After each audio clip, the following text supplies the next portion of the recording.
Meta tgħiduli. Jiena kull ma rrid ngħid żewġ kelmiet din għat-tieni laqgħa bħalhom ħajkonna erba' oħra matul din is-sena, ġifieri wara l-laqgħa ġenerali annwali li ġejja daqsxejn oħra ħajkonna erba' laqgħat oħra.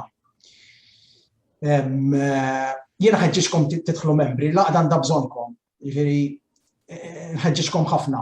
Okay? U jekk tistgħu tattendu għall-laqgħa ġenerali annwali li ħassir Lloyd fakkarni fid-29 23. Okay? Is-sibt, eżatt. Is-sibt. 23. Tagħmlu ħafna ġid. L-aħħar ħaġa il-laqgħa qed tiġi rrekordjata. Okay? Ħalli mbagħad intallawha fuq il-Facebook page tal-għaqda. Fidejk, Olvin. Tajjeb, nirringrazzjakom. Se nitkellmu fuq l-għajn u l-akka. Il-Malti kellu ħafna iktar konsonanti li tilifhom. Imma nitkellmu fuq l-għajn u l-akka biss, għax l-għajn u l-akka biss ninsibuhom miktubin u l-istudenti ġieli jsaqsuna fuqhom. Jekk jidu ma segwux il-preżentazzjoni, tweġiba hija l-għajn u l-akka sabu posthom fl-alfabet Malti għax meta Nino Cremona u Dunkarm waslu għall-alfabet kien hemm min il-sinhom u sabuhom utli biex jibżgħu għall-erq li huwa magħmul minn 3 kultant minn 4. U matul din il-preżentazzjoni ħanaraw bosta dokumenti minn ġieli attenda l-lezzjonijiet tiegħi naħseb li mhux se jarhom repetuti għax fittiex li ninkludi dokumenti ġodda għax kull ma jmur kulħadd isib qiegħed. L-ewwel slide, dak ir-raġel hemmhekk min hu? Dak huwa predikatur, karikatura ta' predikatur. Tas-seklu 19, il-bidu tas-seklu 19 ma li waslu l-Ingliżi.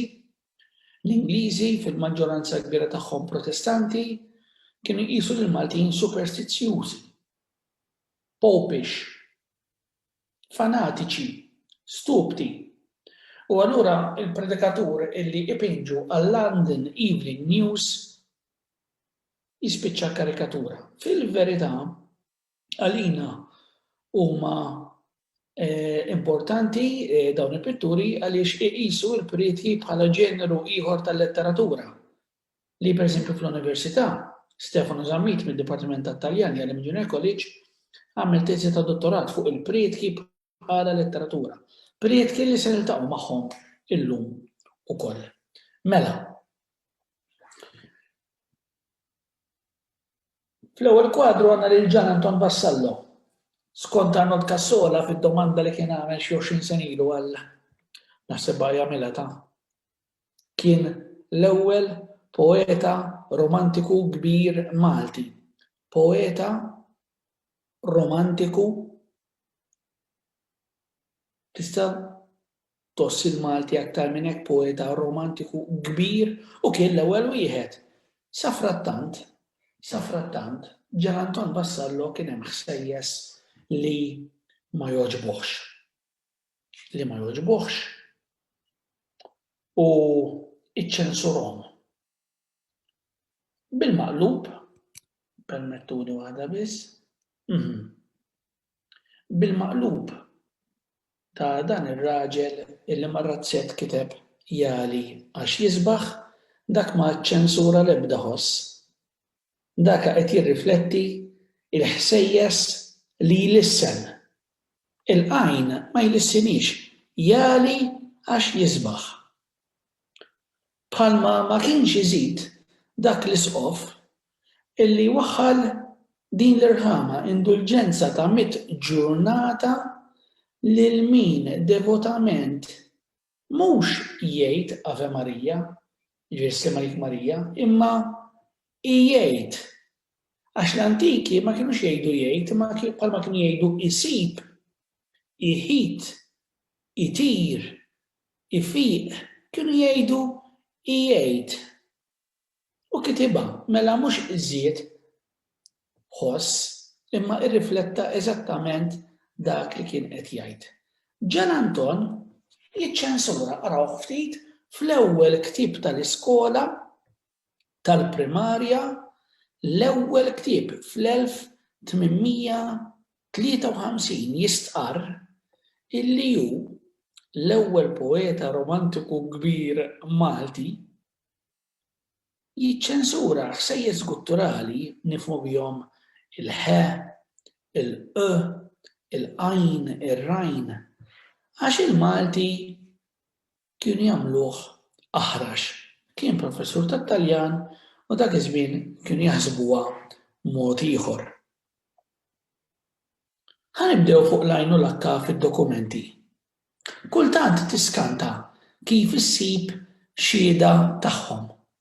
Permezz tar-rima jiġik poeta qadim, buon amico, poeta Malti, missieru Taljan, għalhekk il-kunjom ftit stramp, kien il-poeta tal-palazz, il-poeta tal-Gran Mastru Cottoner. Li f'din il-poeżija jirrima beraq ma' weraq. Għandek rima magħluqa għaliex beraq ma' weraq jaħtu flimkien, imma l-ewwel vers jagħlaq mal-aħħar wieħed. Kieku llum ngħidu żar, il-mażar u siket il-baħar. Imma kien jgħid mejju ġi bil-wartu żaħar qed isemma l-akka għadda l-bart ix-xita u l-beraq tat-titlar binwaru l-weraq ħeda r-riħ siket il-baħar u żaħar ma' baħar għandna xhieda sabiħa illi l-akka kienet ippronunzjata. Kultant din ix-xhieda tal-pronunzja tal-akka narawha fil-ftit kotba li fihom il-Malti li ħarġu fi żmien il-kavallieri. Pereżempju, De Soldanis joħroġlok il-grammatika fl-1750 fi żmien l-Orni ħariġa Ruma għax dak iż-żmien Malta ma kenniex stamperija u jagħti x-xhur. Meta jiġi għal Settembru jagħti xahar is-Salib. Ma kinux jgħidu, il-Malti ma kinux jgħidu Settembru. Il-festa fl-14 ta' Settembru kienet Santu Kruċ u Malta kollha kienu jiċċelebrawha. U dawn kienu x-xhur ta' De Soldanis, Jannar, Frar, Marzu, April, Mejju, Ġinju. Lulju ma jeżistix, Ġinjett, Awwissu, mhux xahar is-Salib imma xahar is-Salib għalhekk qed jikteb l-akka xahar is-Salib. Ktuber għax De Soldanis ma kienx jgħid il-qiegħda qattus, kien jitkellem bil-qiegħda x-xewkija u mbagħad tkompli fuq paġna oħra Imber Ċimber. X'taħsbu li huma Imber Ċimber? Novembru, Diċembru. Xhieda oħra fuq l-akka u anke fuq l-għajn insibuha f'posti li normalment ma nistennewx li nsibu dawn il-konsonanti storiċi, imma nistennew li nisimgħu pastazati, ereżiji da. L-Inkwiżitur. Mela għandek wieħed minn Għawdex li qed jidher jekk. Jaħraq ruħ isemmi l-qaddis li mhux fuq qaddisi ma kinux aħwadaw. Dan qed jippronunzja l-akka li hu qaddisi, li huwa qaddisi. Mela x'kien jismu dan il-midaj? Kien jismu Ċikku. Ċikku għal Franġisku l-antiki meta kienu jisemmu dejjem kienu jisemmu għan-nanniet ħafna drabi tinqabeż ġenerazzjoni. Imma n-nanniet ma kienx ikun jisimhom Olvin li jismu hekk Olvin and the Chipmunks, kien ikun jisimhom hekk għall-qaddisin. Melek jgħidlek qaddisi San Franġisk, dan jismu Franġisku, Fikku, Ċikku, għejdu li trid.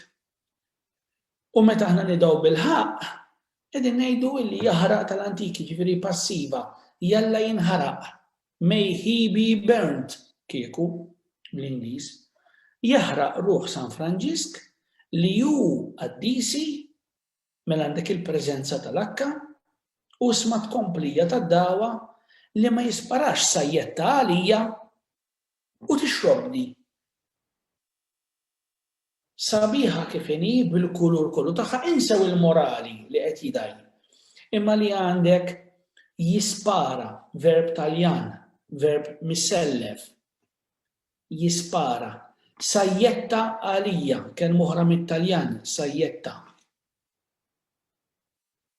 Imbagħad biex taxxa issiba tradotta bit-Taljan b'xorti tajba għaliex il-Papa għaliex l-Inkwiżitur li ġie lil Papa bħal Kiġi kien ikun Taljan u jrid jifhem id-dawwa bil-Malti.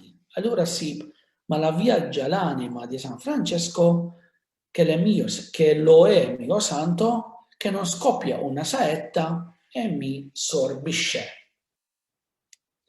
U allura jekk kelma bil-Malti bħal tixrobni ma nkunx naf xi tfisser, għandi l-kelma tradotta bit-Taljan li se tiċċarali it-tifsira. Araw dan id-dokument, għandkom kaxxa ħamra li juri il-kelma li ħanitfgħu l-attenzjoni fuqha fejn tinsab. Kien hemm wieħed mill-Birgu jismu Gianni, kien ibih il-ħaxix fruttaro li għal dawa. U x'kienet id-dawa? Santo Menowl, 1628. Menowl jiġifieri xitan. Nal tfisser ukoll seħta. Mela, ix-xitan imqaddes qed jgħidlu allura hija dawwa.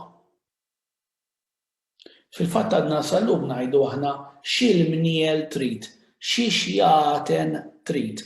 U biex xjaten għax tinstema kera ħafna insomma, tinstema kera. Irradbuha ftit bl-eufemizmi hux x'il-mniefaħ flok x'il-mniel, xi xjafek flok xi xjaten, imma hemmhekk għadna. Minn hemmhekk għandna l-għajn preżenti il-snua l-Maltin qegħdin jiktbuha bħala H. Qed ngħidha bl-Ingliż apposta mhux H għax H għalina tfisser ħoss partikolari, jien interessani d-disinn tal-ittra hawnhekk H. Sewa li tirrappreżenta l-għajn. Quddiem l-Inkwiżitur niltaqgħu mhux ma' da biss imma anke ma' ereżiji.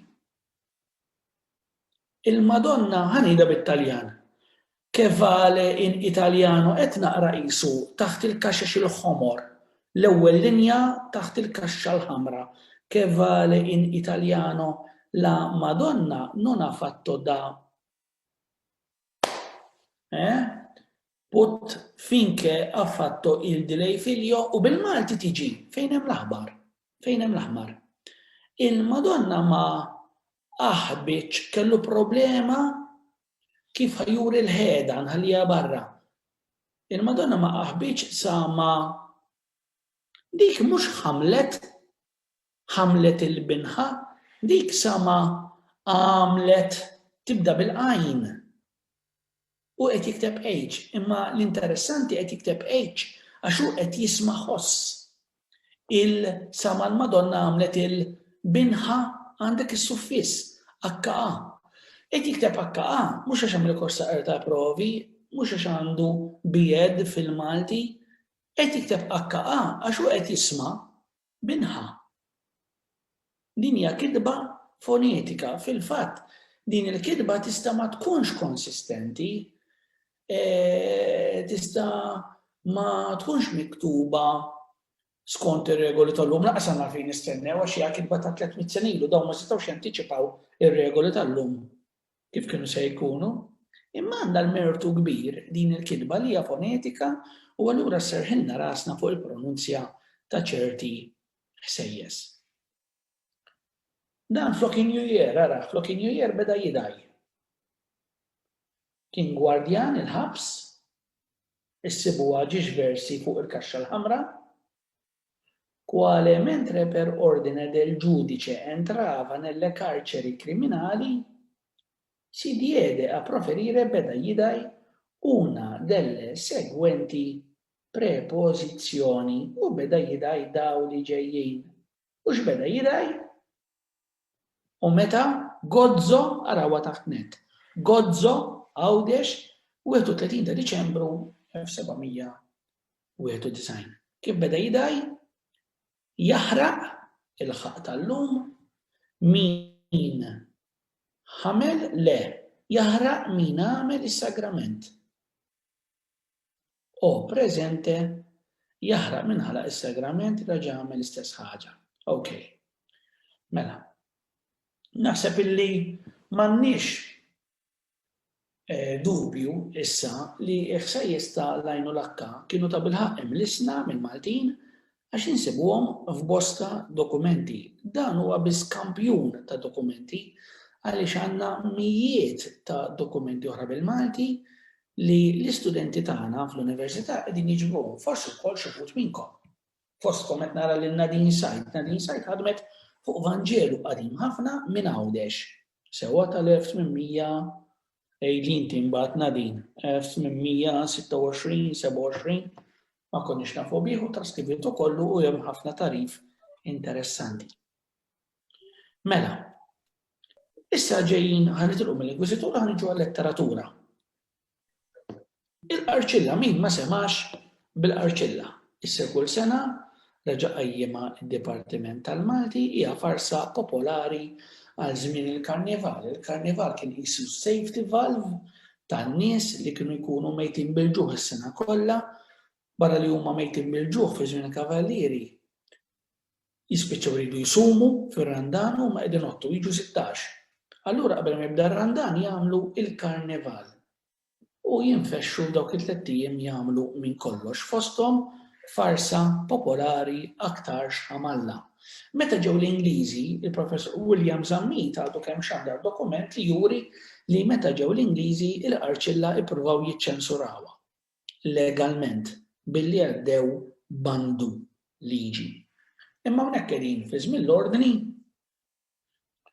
għandna l-dal-qassis minn Bormla Don Felice De Marco li jikteb hekk. Din hi opra verament sabiħa. In-notar ħajibda jwaqqa' żuffiet lill-arusa. Lill-arusa qatt ma kienu waqgħu żuffiet tax-xraġel, lill-arusa iva. Kienet kultura tal-epoka, isimgħuha. Aħna interessana l-għajn u l-akka naturalment u anki l-metafora sewwa għax din hija letteratura.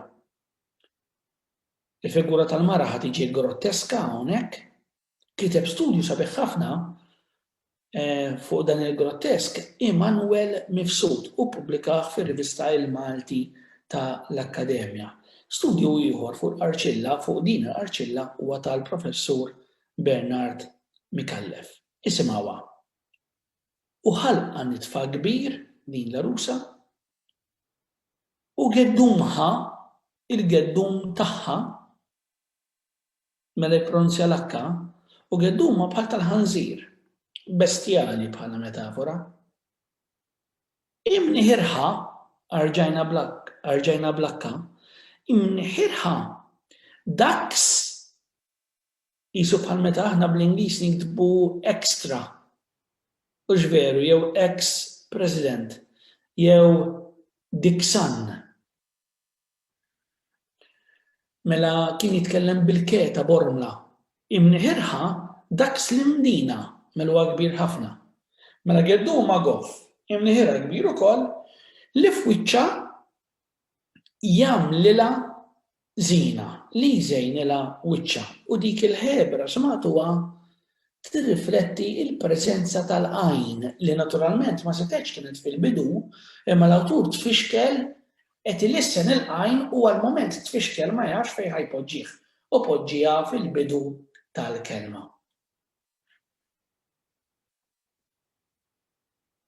Dan huwa l-aħħar slide u mbagħad niġu għad-diskussjoni. Dialogu ta' De Soldanis mhuwiex l-aħħar slide fil-fatt. Fuq il-letteratura l-aħħar wieħed, dialogu ta' De Soldanis li kiteb 8. De Soldanis kien mhux l-aqwa studjus tal-Malti għax ma kienx jaf jikteb il-Malti skont regoli bażiċi. Ma għarafx l-erq, għasab wara kemm għara fil-forum. Jiġifieri ma ndunax illi ċfuf nikdbuha bħal xtut, bħal qlub, 1, 2 u twila 3 m'għandunax bihom. Imma jekk ma kienx l-akbar studjus tal-Malti, kien l-akbar marketing officer tal-Malti, tant xandar fuq il-Malti, tant ippubblika, tant kiteb itri, li fl-Ewropa kull min sema bil-Malti kien bis-saħħa tiegħu biss. U dan kellu teorija li l-Malti jekk inti Taljan, jekk inti Franċiż, jaqbillek tistudjah għax il-Malti huwa l-lingwa tal-Feniċi tal-qedem u dak iż-żmien kienet moda ħafna li n-nies jippruvaw jiddeċifraw il-monumenti il-qodma. U allura l-Malti skontu setgħu jiġu bżonnu. Dan de Soldanis kellu idea sabiħa ħafna li nsibuha mitlufa warajh. Kellu l-idea sabiħa li l-Malti tagħna l-koll. Da Soldanis qed jitkellem fuq il-lingwa. Meta ġie dialogi minn 8, 7 fuq il-Maltin tal-irħula. Kaċċaturi, bdiewa, nisa li jaħdmu il-bitzilla. Wieħed fuq in-nisa tal-klassi l-għolja, jiġifieri għalih is-soċjetà Maltija kienet tinkludi lil kulħadd f'dan is-sens tagħna l-koll. Din ħaġa narawha nieqsa mill-filologi u lingwisti kollha li ġew warajh għax jiffokaw fuq il-Malti tal-irħula b'mod esklużiv. Dan huwa dialogu fuq iż-żwieġ ta' wieħed bidwi. Fih de Soldanis jurina it-tħassib tal-missier li qegħdin jippruvaw joħdbu lil-bintu u iż-żewġ tirġiel illi jixtiequ jiżżewġuha min jħobb jixrob l-inbit, min huwa xi ftit għażien. Allura din jitkellmu bejn tnejn, x'jagħmlu dawn l-ożżieb? U l-missier wieġeb hekk. Il-Malti jgħiduli li hu fuq qaddu. X'nafux minn dawk li minn ħanut jidħol u minn ieħor joħroġ. Interessanti minn ieħor joħroġ hux. Illum kieku ngħidu xiex. Min ieħor joħroġ. Li kien jiġri huwa li ieħor tibda bil-vokali, ieħor, bħalma tibda bil-vokali l-kelma Alla, u minn quddiem kelma li tibda b'vokali taqala l-qita tikka għalhekk ngħidu mnalla. Mnalla hija l-unika kelma fossila ta' din id-drawwa grammatikali qadima. U min ieħor joħroġ. Illum l-inbit u l-lob tal-karti kulħadd jafhom. Ma rrid kieku li teħel lama ma jgħidx labi, araw il-preżenza tal-għajn. Arawha, ma jgħidx labi, ma rrid kieku li teħel il-kelma, li teħel lama laqab. Wieħed li jilab. U lama xi xarrab. Wieħed li jixrob sakranazz. Għaliex ħwejġi il-ġid tiegħi, id-dota ħwejġi imorru fil-ħala. Dak ta' hawn l-awċi imbagħad intu jiena nafuh. Għażeb għadu żagħżugħ. Li ma kienx joħob id-dverna fejn fiha kultant jilgħab il-morra dik il-logħba li toħroġ is-swaba. U tara laqqas naf nilagħba, ma nafx. Laqqas naf kif tiġi. Imma joħorġu swaba.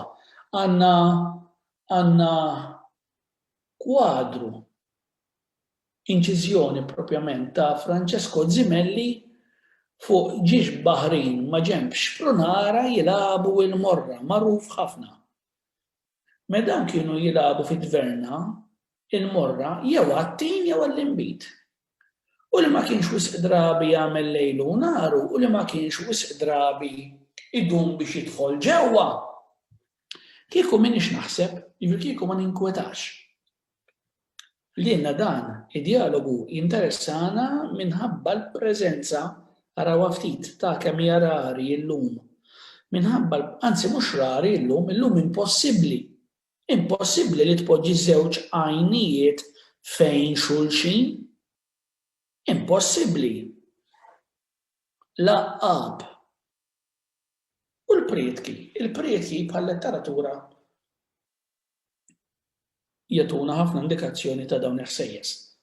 Kapaċi naqraw dil-prietka ta' Patri Fidil bil-belt, dak hu Patri Fidil, Kapuċċin, kien qisu Don Viktor Grek.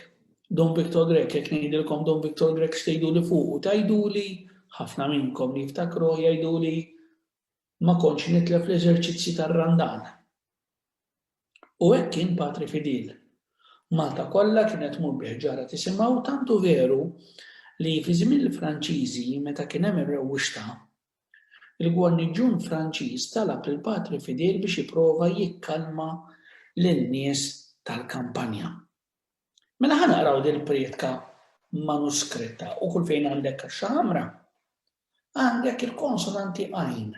U waraw Patri Fidil kemm barra il-pastorali kien ukoll sensittiv għal-lingwa. Jien għandi 700 sena sakemm xi ħadd jien ħadd ieħor flimkien kull min jixtieq. Sakemm xi ħadd jagħmel studju fuq Patri Fidil bħala kontributur ieħor tal-ilsien Malti. Araw għala. Dan qed jagħmel prietka l-Furjana dakinhar li daħlet il-Vara ta' San Popolju. Il-Vara ġiet mill-Belt fl-1813 u daħluha fil-Knisja wara nofsinhar kif nafu. Għax jgħidulhom il-lejla qegħdin hawnhekk meta sinjali li wara nofsinhar. Ma setax kien is-7 ta' flaxija, ma setax kien it-8 għala għax ma kienx hemm dawl elettriku. Okay? Mela. Pubbliku. Li miġak bidejt nitkellem li miġak? Le. Pubbliku. Li miegħek bidejt nitkellem. U miegħek nispiċċa. Inti dejjem ħabbejtna? Dejjem bġajn ħanina? Le. Dejjem bajn ħanina ħarist lejna. Issa għamel magna? Le. Issa għamel magna permezz tal-immaġni tiegħek dak li għamel Alla permezz tal-arka fid-dar ta' Obed-Edom li tinfittixa fil-Google. Xerred biżżejjed abbundanza il-barka tiegħek u kif kont mezz prinċipali li nkunu uliet il-Knisja militanti għamel timpenja ruħek li nkunu fis-sema, eccetera. Għaliex niddeskrivi lil Patri Fidil bħala awtur li jħobb il-Malti, awtur li sensittiv għal-Malti. Għaliex dana ivvinta itra. Ta' bilħaq kien qed jikteb kitba privata, ma kellux f'rasu illi din il-prietka xi ħadd għad jippubblika. Saru 5 teżijiet, 4 teżijiet l-Università fuq Patri Fidil. Għax hemm ħafna prietki f'posti differenti u qegħdin niġbruhom. Li interessana lilna li meta ġie għal konsonanti għajn hu ħoloq disinn ġdid. G bit-tikka fuqha. Illum kombinazzjoni nużawha għal ħosta ġe.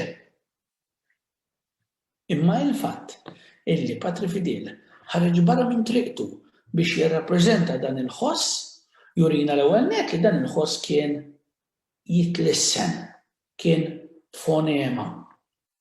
It-tieni li Patri Fidil kien attent tal-kitba bil-Malti. Iktar u iktar għaliex ma kienx kittieba tal-istess żmien illi għażlu l-istess itra.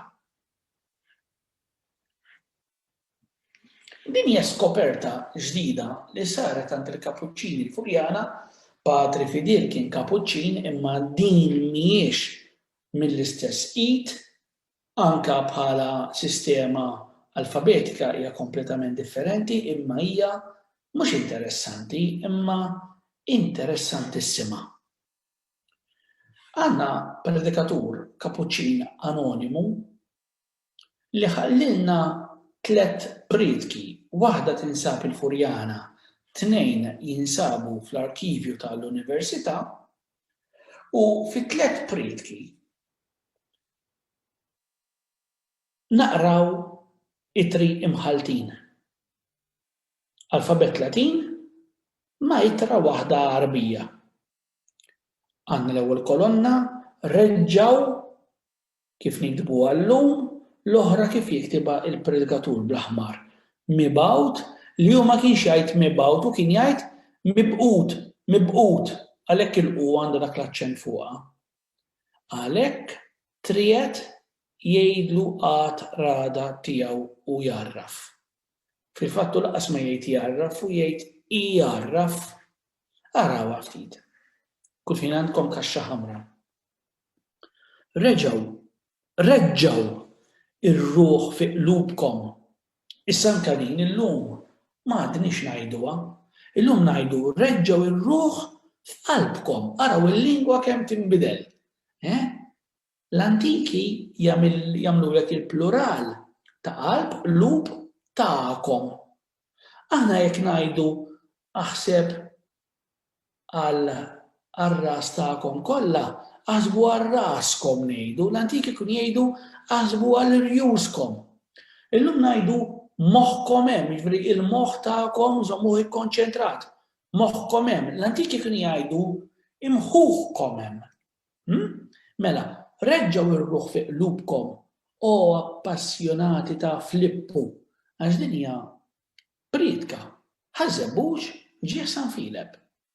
U dan il-predikatur dejjem jgħidlu mhux Filippu, mhux Filip, le, Filippu. Għad qalbu il-profeta Ġona mibgħut f'Ninive. Għalhekk ħarab fil-belt ta' Tarsu. Tarsu dik mhux Tarja, dik hija Tarsu, long S. Sew, Tarsu. Ġeremija mibgħut jippredika lill-popolazzjoni jew lill-poplu midneb imqassra l-pop. Il-lingwa tal-SMS it-taqsir kien diġà jeżisti għax il-karta kienet tiswa l-flus. Il-linka wkoll bħalma sa ftit ilu l-SMS kien jiswa iktar flus mill-lum. Illum bil-kuntratt jiġi kollox bxejn. Lill-poplu midneb tant triet.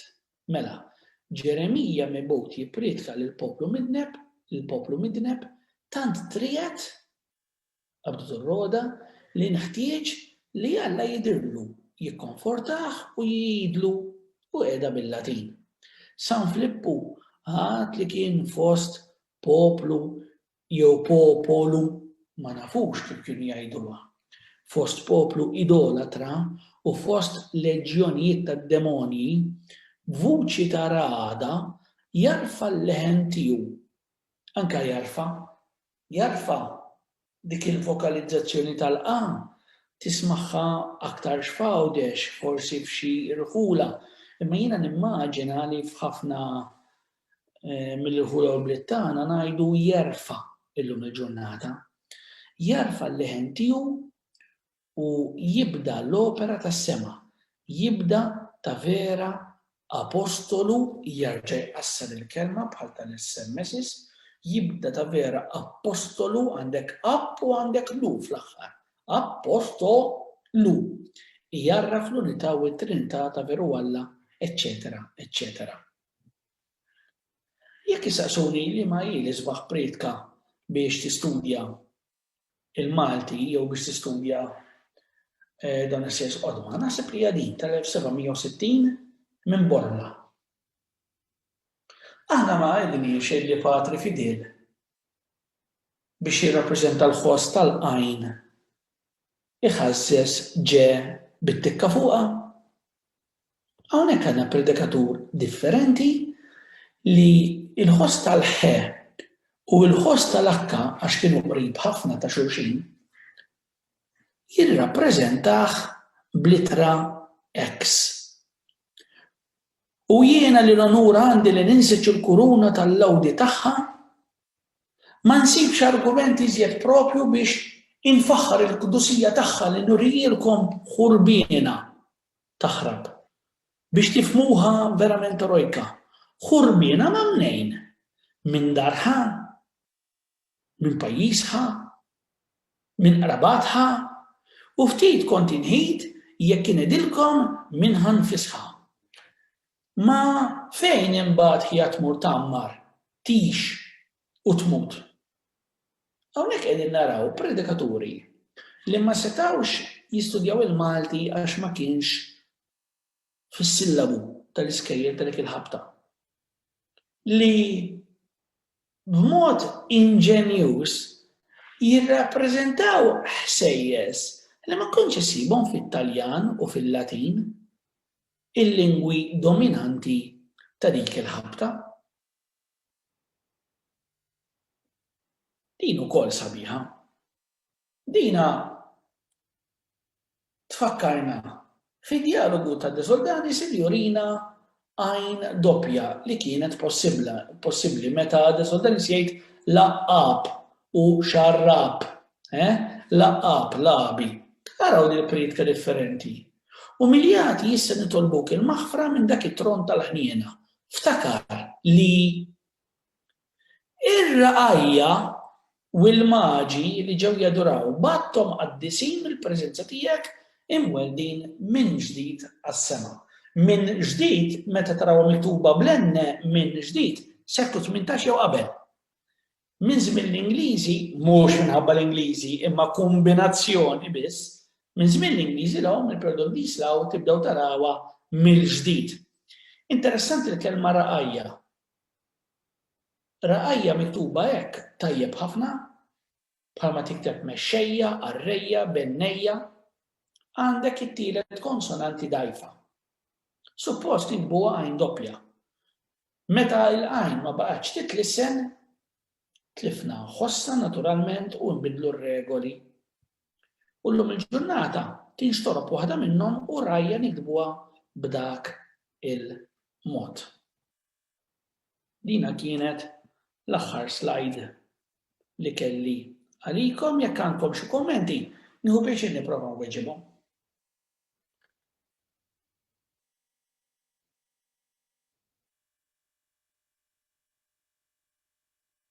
Jien nisma' xejn jiena.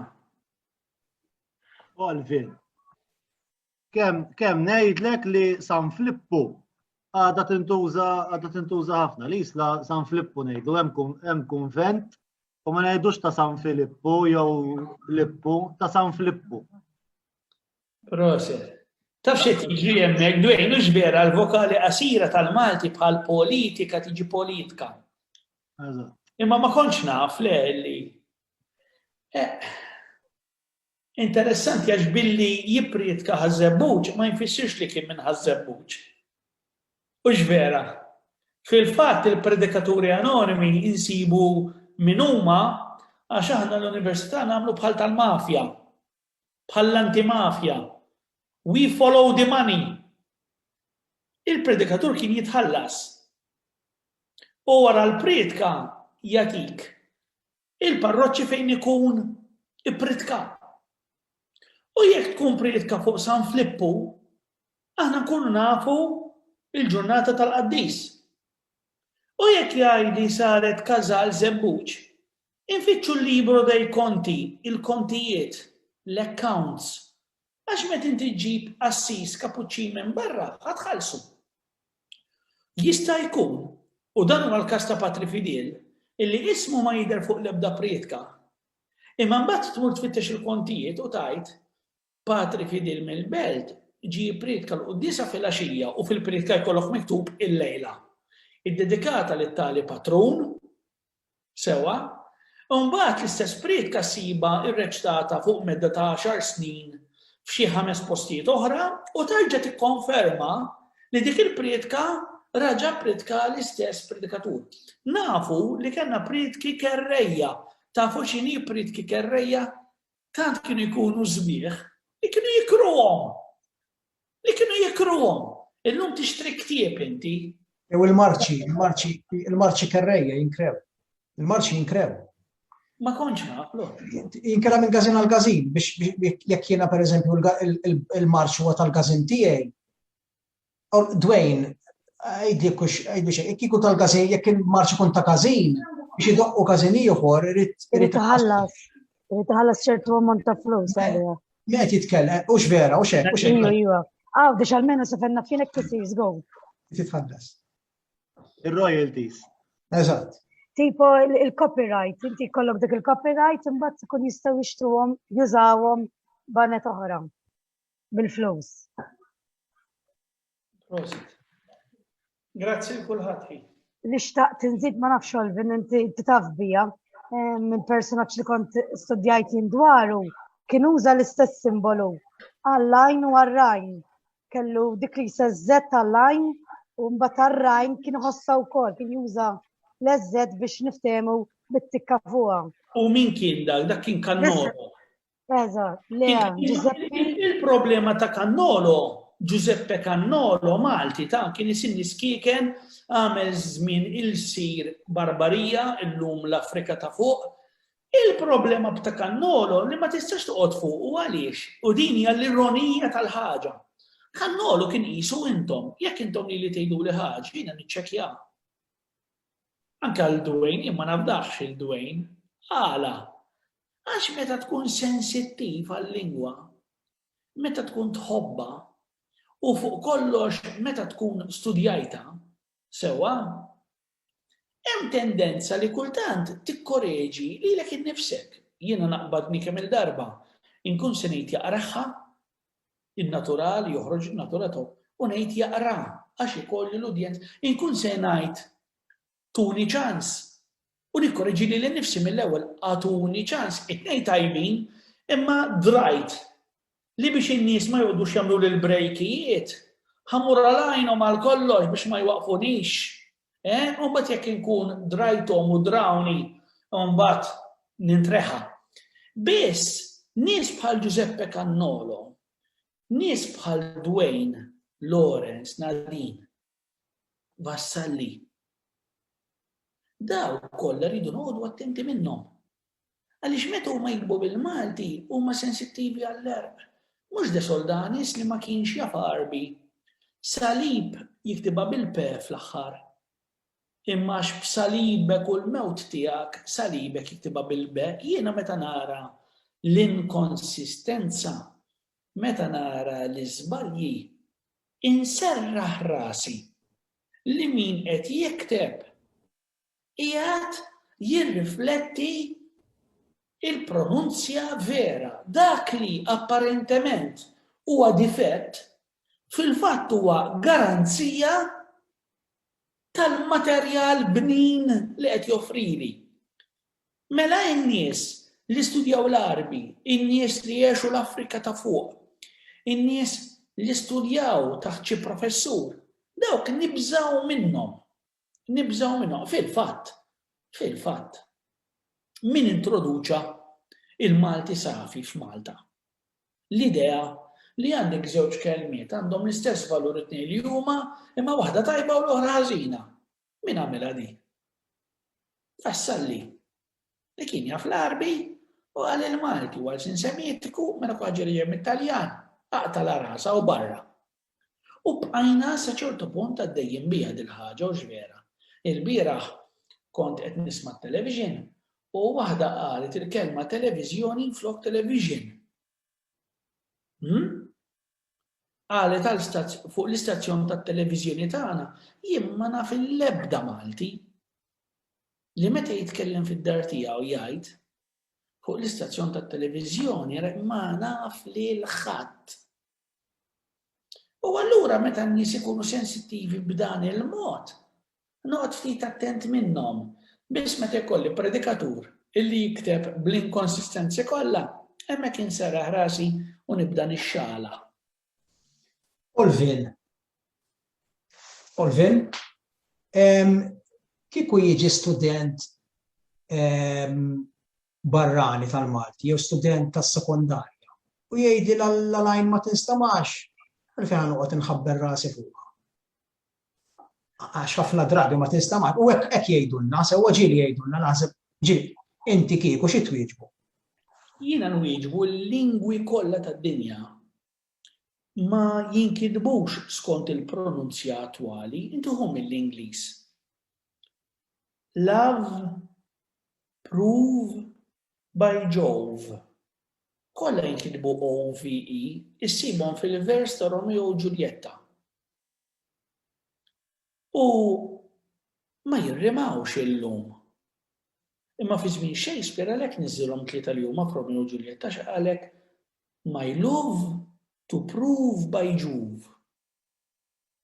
Hum mill-Ingliż l-OUGH, enough, although. Hum il-Franċiż, kull fejn il-Latin kellu esse. Il-Franċiż jagħmilek o biċ-ċirkunfless bil-kappell taċ-Ċiniżi. Sewwa? Jiġifieri il-lingwi huma kollha hekk. It-Taljan sa ftit ilu kellu l-H fuq quddiem, uomo kien jiktibha bil-H. U t-Taljan sa ftit ilu plural ta' studio, studi, kien jiktibha I u I. U qabel kien jikteb I lunga J. Jiġifieri il-lingwi jibdlu l-ortografija kull meta ssir riforma ortografika bħal mamlu l-Maltin dal-aħħar bid-deċiżjonijiet. 1, 2, dik hija normali. Il-Franċiżi aħna nagħtu xi 8 snin skadenza biex tidħol ir-regola ġdida. Il-Franċiżi taw xi 20 sena u leħqu nsew li jagħmluha. U għaddew l-20 sena u għamlu terremot għax qalu jekk għandkom tibdluha mhux tippreparaw l-20 sena ilu ħadd m'għamilha il-bidla sewwa. Il-bidliet isiru għax dejjem għandek it-tensjoni inti bejn il-mod attwali kif titkellem u l-ortografija li tirrifletti l-mod antik, jiġifieri fl-Ingliż għandek jekk hawn lingwa diffiċli biex tiktibha. Minħabba id-bejt bejn il-pronunzja attwali u l-ortografija l-Ingliż. L-Ingliż bil-lejl huwa night. U kavallier dak ir-raġel fuq iż-żiemel huwa night. Imma waħda bil-KN u l-oħra bl-N. Dak l-istudent tas-sekondarja ġieli jistaqsina. Il-Malti għandu lajnu l-akka il-għala se niktibhom. U ħansaqsi lil tal-Ingliż il-għala night dak ir-raġel fuq iż-żiemel mhux se nikbu bħal bil-lejl. Ma jistaqsijiex fuq l-Ingliż u raġuni hija waħda. Għax il-lingwi għandhomx l-istess xorti. Il-lingwi għandhom prestiġju differenti. U l-Malti mhuwiex prestiġjuż, prestiġjuż bejnietna nħobbu l-Malti, niltaqgħu, għandna għaqda. Imma nisem barra, aħna ftit sfortunati. L-ewwel l-Ingliż. L-Ingliż huwa lingwa ta' imperu, mhux minn dejjem kien prestiġjuż. Fil-Medjuevu l-Ingliżi nobli kien jitkellmu bil-Franċiż u kien jgħidu għax bl-Ingliż sa Dover tasal. Kif ngħidu l-Maltin bil-Malti tasal sal-Porti l-Kbir. L-istess diskors dak. It-Taljan marbut ħafna mal-Latin minn għandu l-prestiġju. Il-Franċiż marbut mal-Imperu u mal-Latin. Ma' rivoluzzjoni politika, pa' rivoluzzjoni Franċiża. Mela għandhom prestiġju. Il-Malti. Il-Malti huwa storikament dialett Arbi li normalment nassoċjawh mal-Missilmin. Imma aħna kulturalment Ewropej biex ma ngħidx ukoll reliġjożament, anzi bil-magħlub. Ħafna minna reliġjożament huma insara. Min ma jmurx il-qudies il-ħadd għandu kultura nisranija xorta waħda. Li normalment ma torbotix mal-Arbi, jiġifieri aħna tal-Malti għandna kollox kontrina. U fil-fatt il-Malti għal snin sħaħ kien jintuża bħala dialettu. Tisimgħu fuq ir-radju imma ma tantx taraħ miktub. Titkellmu l-ħin kollu imma meta tiġi biex tikdbuh taqleb għall-Ingliż. Jiġifieri il-Malti mhux bħall-Ingliż għalhekk student barrani id-domanda jagħmilha lil tal-Malti u mhux lil tal-Ingliż. Veru wkoll illi daqskemm qed isir investiment issa fil-Malti mindu dħalna fl-Ewropa, fl-Unjoni Ewropea, qatt ma sar qabel. Jiġifieri llum għandek tradutturi li kull sena jagħmlulek ġiex miljun paġna, all right? Idaħluha direttament fil-computer, jafu l-Malti tajjeb ħafna, jitimgħuh fis-sistema u llum inti jekk inti għalliem, jekk inti ħaddim ta' ċivil jew student universitarju, għandek il-jeddijiet kollha biex kidba bl-Ingliż, bil-Franċiż, bit-Taljan, titmaħħa fil-computer u toħroġlok bil-Malti idiomatiku. Jisaru progressi, biz daw Lawrence, daw il-progressi, mhux ħajqumu l-Maltin għada u jirrikonoxxuhom bil-mod il-mod. Imma m'għandniex naqtaw qalbna. M'għandniex naqtaw qalbna, ġifieri l-investiment li qed isir fil-Malti huwa kbir u ġej minn istituzzjonijiet differenti. Għantikom eżempju, wieħed nieqaf fuq dal-punt. Għal 50 sena l-Università kellha student wieħed biss tal-PhD jew bil-PhD kien jismu Giuseppe Aquilina. Illum għandna student ġdid kull sena. Mela f'50 sena fi żmien Aquilina bqajna b'wieħed. Fi żmienna ħajkonna 50. Jiġifieri m'għandniex naqtaw qalbna.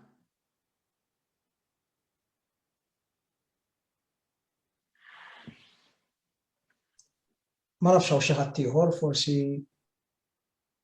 qed jistaqsi l-Olvin xi ħaġa.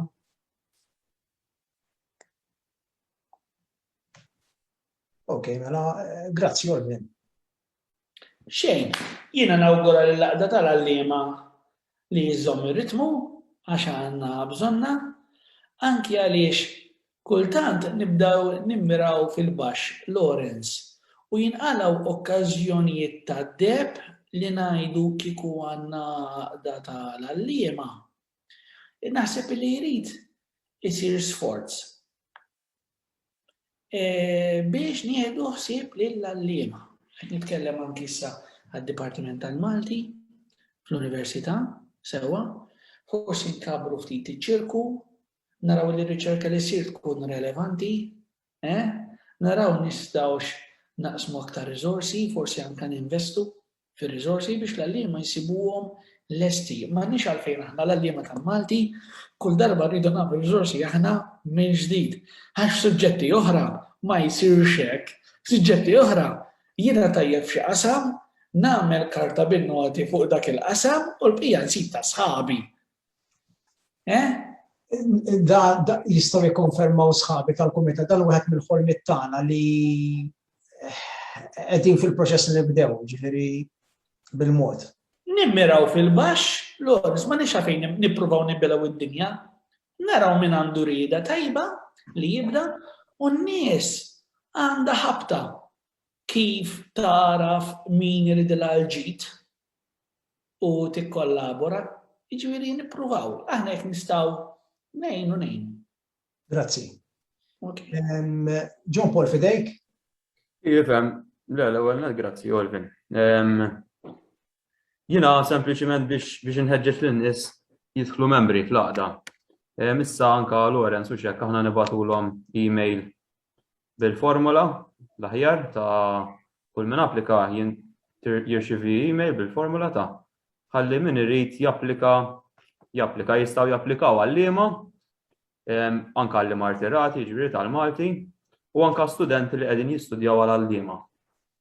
Diġà għandna numru mhux ħażin biex inkomplu nżidu il-membri tagħna. Iktar mill-miżata, għax il-miżata mhix xejn fis-sens iktar mill-miżata li l-kumitat ikun jaf li warajh ammont ta' membri jagħmillu ħafna kuraġġ bħal f'kull għaqda f'kull soċjetà. Għamilna sentejn nippruvaw bid-diffikultajiet kollha li nqalgħu nibnu pedament u issa ġveri naħseb li l-estejn dak. Ħanibdew insaqfu issa. Issa nibnu fuq. Mal-membri huma naħseb ix-xewka tad-dar. Ekku, ġifieri nippruvaw nagħmlu sforz bejnietna biex nidħlu membri. Grazzi nies.